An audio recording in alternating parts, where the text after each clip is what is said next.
আসসালামু আলাইকুম, welcome back to my channel. ঈশার কিচেন থেকে ঈশাদ বলছিলাম।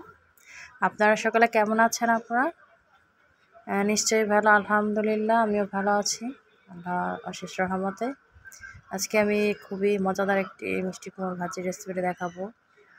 ভাত বা রুটির সাথে সুন্দর করে খেতে পারেন। এই যে তেল গরম করলাম, প্রথমে তেলটা গরম হয়ে গেলে পরে আমি 2-3টির মতো শুকনো মরিচ দিলাম। শুকনো মরিচ একটু ভাজা হলে দিয়ে দিলাম সামান্য কিছু পরিমাণ জিরা দেওয়ার পর দিয়ে দিলাম পেঁয়াজ কুচি, তারপর কিছু কাঁচামরিচ ফালি আর আস্ত দিয়ে দিলাম একসাথে।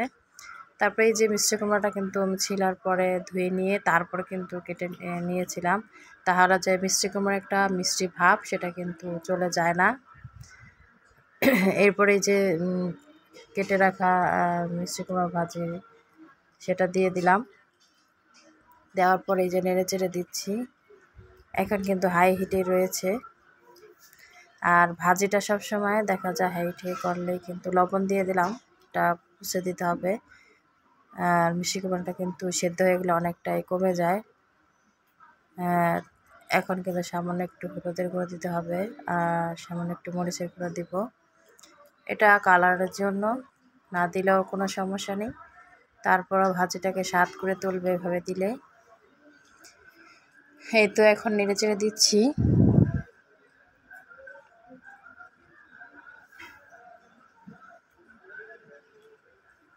আসলে ভাজি কিন্তু নাড়াচাড়ার উপরে রাখতে হয়, তাহলে কিন্তু সব ভাজিগুলো একসাথে দেখা যায় সেদ্ধ হয়। উলটপালট করে দিলে এবার ঢেকে 10 মিনিট পর ফিরে এলাম। 10 মিনিট পর এসে আবার একটু নেড়েচেড়ে দিয়ে এখন কিন্তু মিডিয়াম হিটে রেখেছিলাম 5 মিনিট। আসলে মিষ্টি কুমড়া থেকে কিন্তু পানি উঠে যায়, তাই যতটা সম্ভব আপনারা চুলার তাপটাকে হাই হিটে রেখে ভাজিটা করার চেষ্টা করবেন, তাহলে সেই ভাজিটা কিন্তু একটা ভাজা ভাজা ঘ্রাণ হয়, খুব ভালো লাগে খেতে। দেখুন এই যে সামান্য পানি উঠে গিয়েছে, আর এই পানিটা অবশ্যই শুকিয়ে নিতে হবে নেড়ে চেড়ে। যারা আমার ভিডিওগুলো পছন্দ করেন, রান্না দেখতে আমার এই চ্যানেলে, তারা অবশ্যই লাইক দিয়ে ভিডিওটি কন্টিনিউ করবেন। আর যারা নতুন আছেন আপনারা অবশ্যই সাবস্ক্রাইব করে দিবেন। আর এই তো